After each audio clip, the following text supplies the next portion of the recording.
के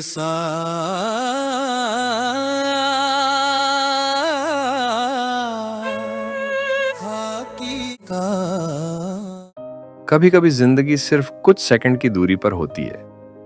एक सही समय पर उठाया गया कदम, एक सही दिशा में उठाया गया कदम और एक जिंदगी बच जाती है। ये कहानी है दिल्ली पुलिस की सतर्कता, प्रभावी बीट पेट्रोलिंग और मानवीय पुलिसिंग की, जिसने ईस्ट पटेल नगर में मौत को हार मानने पर मजबूर कर दिया। 29 दिसंबर 2025 शाम की करीब 6:45 दिल्ली के ईस्ट पटेल नगर की रिहायशी गलियों में दिन भर की भागदौड़ के बाद धीरे धीरे सन्नाटा पसर रहा था। लेकिन किसी को क्या पता था कि इन्हीं शांत गलियों के बीच एक जिंदगी और मौत के बीच झूलता हुआ संघर्ष अपने निर्णायक मोड़ पर पहुंचने वाला है। इसी दौरान पुलिस स्टेशन पटेल नगर में तैनात हेड कांस्टेबल योगेश और कांस्टेबल अजय अपने बीट क्षेत्र में पेट्रोलिंग पर तैनात थे। ये सिर्फ एक औपचारिक ड्यूटी नहीं थी, बल्कि हर गली, हर मोड़ पर सुरक्षा और भरोसे की मौजूदगी को सुनिश्चित करने का एक सशक्त प्रयास था। अचानक गश्त के दौरान उन्हें एक महिला की घबराई हुई चीख सुनाई दी। आवाज सुनते ही हेड कांस्टेबल योगेश और कांस्टेबल अजय उस दिशा की तरफ दौड़ पड़े।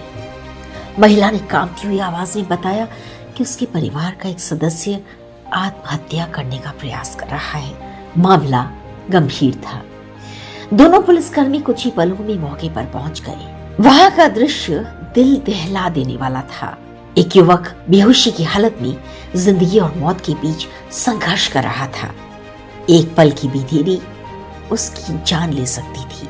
लेकिन यही वो क्षण था जहां सतर्कता, प्रशिक्षण और मानवीय संवेदना एक साथ सामने आए।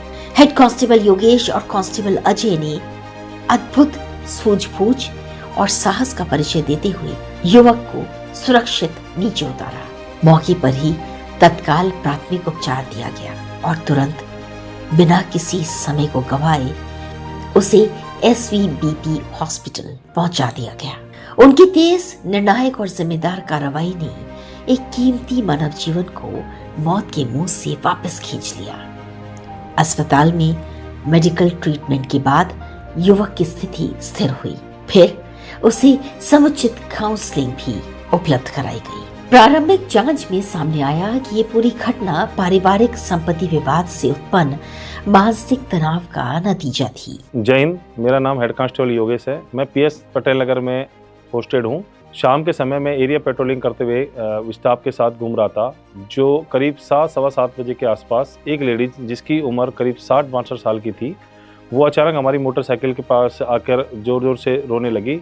तो उन्होंने, जो हमने पूछा तो उन्होंने बताया कि मेरे लड़के ने जो कमरा है उसको बंद कर लिया है अंदर से और सुसाइड की कोशिश कर रहा है। इतना सुनते ही मैं मेरे स्टाफ के साथ तुरंत ही 3rd फ्लोर पर पहुंचे। वहां देखा तो एक दरवाज़ा बंद था, उसको हमने पुश करके खोलकर हमने देखा कि एक लड़के ने बेड शीट के द्वारा अपने गले में फांसी लगा ली थी। जैसे ही उस सिचुएशन को हमने देखकर हम थोड़ा पैनिक हुए, लेकिन हमें ट्रेनिंग में ये सिखाया जाता है कि इन परिस्थितियों को कैसे हैंडल किया जाता है। हमने तुरंत ही उस लड़के के पैर पकड़े। पैर पकड़ने के बाद में फंदा काट के उस लड़के को नीचे उतारा, नॉर्मल करा। उसके बाद में अपने नियर बाई पटेल हॉस्पिटल में लेके गए। वहाँ पे MLC वगैरह करा के उनके परिवारजनों के साथ में नॉर्मल करके भेज दिया घर पर। घटना के बाद परिवार के सदस्यों ने दिल्ली पुलिस के प्रति दिल से आभार व्यक्त किया। मेरा बेटा बिजनेस को लेकर स्ट्रेस में था। उसने सुसाइड अटेम्प्ट करने की कोशिश करी। मुझे 2 पुलिस वाले मिले, उनको मैंने बताया, वो ऊपर आए और उन्होंने आकर के मेरे बच्चे की जान बचाई। हेड कांस्टेबल योगेश और कांस्टेबल अजय द्वारा प्रदर्शित सजगता, तत्परता और मानवीय पुलिसिंग ये साबित करती है कि निरंतर बीट पेट्रोलिंग सिर्फ अपराध रोकने का माध्यम नहीं है, बल्कि जिंदगियां बचाने की एक महत्वपूर्ण कड़ी भी है। ये घटना दिल्ली पुलिस की उस सोच को दर्शाती है जहां कानून के साथ साथ करुणा, संवेदना और मानवता वर्दी की पहचान है।